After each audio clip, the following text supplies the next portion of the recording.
My wife's stepmother thought it was cute that our 6-year-old daughter was getting verbally and physically bullied at school, so I told our daughter that her grandmother was stupid in front of her face. My wife and I have 3 kids. Our youngest, Emily, turned 6 last Sunday. We recently had to deal with an issue in Emily's school. Last year, a new student joined her class and started bullying her. He'd make fun of her, call her names and steal her stuff to hide it around the school. On 2 occasions, the bullying got physical. It took us a while to sort everything out, because the boy's parents were a nightmare and nothing the school did worked. Finally, they threatened to expel him if he didn't leave our daughter alone, and his family got him to stop. He hasn't bothered Emily in months, and she is doing much better. Because of how much of an ordeal this ended up being, many of our friends and family members know what happened. Most were as frustrated as we were, but my wife's stepmother Patty thought the whole thing was cute. Even after we told her everything the boy did, she still insisted he probably just liked Emily and didn't know how to show it. For whatever reason, she's fixated on this.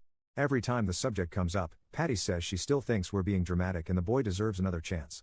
My father-in-law fluctuates between being angry at the school and agreeing the boy was probably harmless. They never spoke about this near the kids, and my wife and I don't give a shit what they think anyway, so we never worried much about this. We're throwing Emily a birthday party this Saturday. Because my Phil will be busy, we all had dinner together at a place Emily likes the day before her birthday. Near the end of the dinner, she started talking about her party, how excited she was and which of her friends were coming. My Phil asked Emily if the bully was invited. And before anyone replied, he obviously isn't, Patty added that it would be mean if she didn't invite him, because he liked her and would be very sad. Emily looked at me and my wife. I told her, don't worry honey, Grandpa and Patty are both very stupid. Don't listen to them. They looked shocked, but didn't try to argue. We had an awkward goodbye and went our separate ways. My Phil called us on Monday. He apologized for what he and Patty said, but told us he expected me to apologize as well. He said that I crossed a line by insulting him and his wife in front of his grandchildren. My wife and I have been on the same page throughout all this. But yesterday, she told me she was starting to wonder whether it wouldn't have been better to deal with this privately, especially since we don't like insulting people in front of the kids. Am I a jerk here? Update. I'm very grateful for the advice and support you gave me on my first post.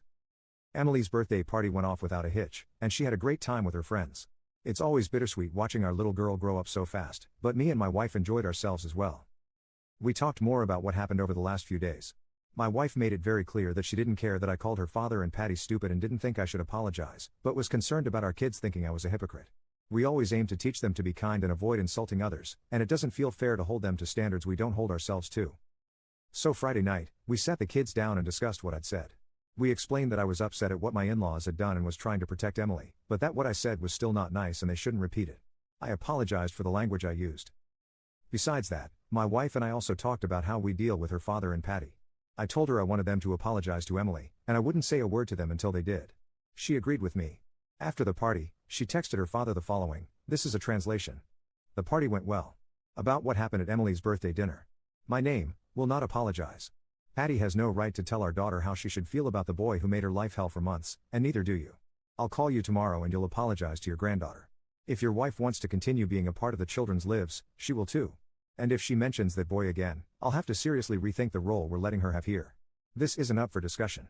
She showed me the text before sending it, but I agreed with pretty much everything. They had a short fight about it, but he agreed in the end. I offered to apologize to keep the peace and my wife told me not to. Both my Phil and Patty finally apologized to Emily on Sunday. We're not confident about Patty, but my Phil seems sincere. Either way, we've decided to loosen our ties with my wife's stepmother for a while. We're still working everything out, but we'll see her less until at least my eldest son's birthday, October. I have no doubts my Phil loves my children, but he's a very strange guy. He was overprotective of his daughters their whole youths, but frequently tells us we're dramatic when it comes to our kids. I never had any strong feelings about Patty, but her treatment of Emily's situation has soured my image of her. On a side note, the bully found out about the party. His mother found my wife on Instagram and messaged her to complain that he wasn't invited.